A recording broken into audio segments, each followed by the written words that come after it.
ഞാൻ doctor R Bindu, gynaecologist, Sasthamangalam Ramakrishna Mission ആശുപത്രി. ഒരു കഥയോടുകൂടിയാണ് ഇന്നത്തെ എൻ്റെ വീഡിയോ ആരംഭിക്കുന്നത്. പൂജമോൾ പ്രസവിച്ചു.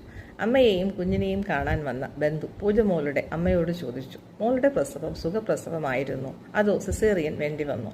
അമ്മ പറഞ്ഞു, മോളുടെ പ്രസവം സുഖപ്രസവം തന്നെയായിരുന്നു, ഭാഗ്യത്തിന് സിസേറിയൻ ചെയ്യേണ്ടി വന്നില്ല. ഇത് കേട്ട് പൂജമോൾ ഞെട്ടിപ്പോയി. അവൾ അമ്മയോട് പറഞ്ഞു, അമ്മേ, എൻ്റെ പ്രസവം ഒട്ടും സുഖകരമല്ലായിരുന്നു, മറിച്ച് അതികഠിനമായ വേദന കാരണം ഞാൻ നിലവിളിക്കുകയായിരുന്നു. പലപ്പോഴും എനിക്ക് തോന്നിപ്പോയി ഞാനിപ്പോൾ മരിച്ചു പോയേക്കുമെന്ന്. പൂജമോൾ പറഞ്ഞത് തികച്ചും വാസ്തവമാണ്. പ്രസവം സുഖകരമായ ഒരു പ്രോസസ്സേ അല്ല, മറിച്ച് അത്യന്തം വേദനാജനകമാണ്. ഒരു സ്ത്രീയോട് അവൾ ജീവിതത്തിൽ അനുഭവിച്ചിട്ടുള്ള ഏറ്റവും കഠിനമായ വേദന ഏതാണെന്ന് ചോദിക്കുകയാണെങ്കിൽ ഒരു ഗൈനക്കോളജിസ്റ്റായ ഞാൻ പോലും അതിന് നിസ്സംശയം മറുപടി പറയും, അത് പ്രസവ വേദന തന്നെ ആണെന്നാണ്. ഇത്രയും വേദനാജനകമായ പ്രസവത്തെ നമ്മൾ എന്തുകൊണ്ട് സുഖപ്രസവം എന്ന് പറയുന്നു? നോർമൽ ഡെലിവറി എന്നത് മലയാളീകരിക്കുമ്പോൾ സുഖപ്രസവം എന്നല്ലല്ലോ കിട്ടുന്നത്, സാധാരണ പ്രസവം എന്നല്ലേ?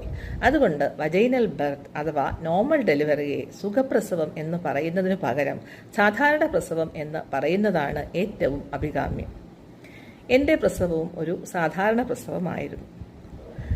ലേബർ റൂമിൽ കയറുന്നതിന് മുന്നേ ഞാൻ പ്രതിജ്ഞ എടുത്തിരുന്നു, എത്ര കഠിനമായ വേദന വന്നാലും ഞാൻ കരയുകയോ നിലവിളിക്കുകയോ ചെയ്യില്ലെന്ന്.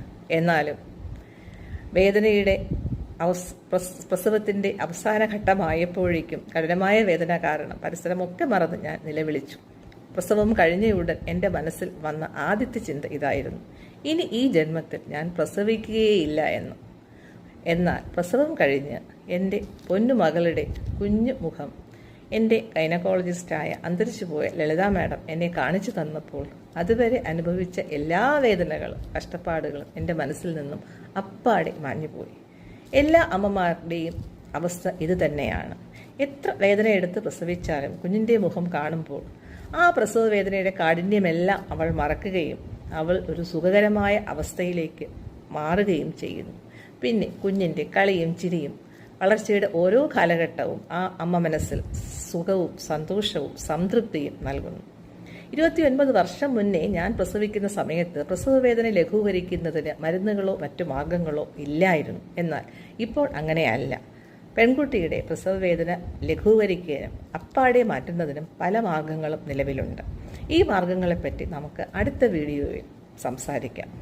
എൻ്റെ ഈ വീഡിയോ ഇഷ്ടപ്പെട്ടിട്ടുണ്ടെങ്കിൽ ദയവായി ലൈക്ക് ചെയ്യുക, ഷെയർ ചെയ്യുക, കമൻറ്റ് ചെയ്യുക.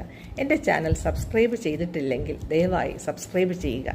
ഇനി അടുത്ത വീഡിയോയിൽ കാണുന്നത് വരെ നന്ദി.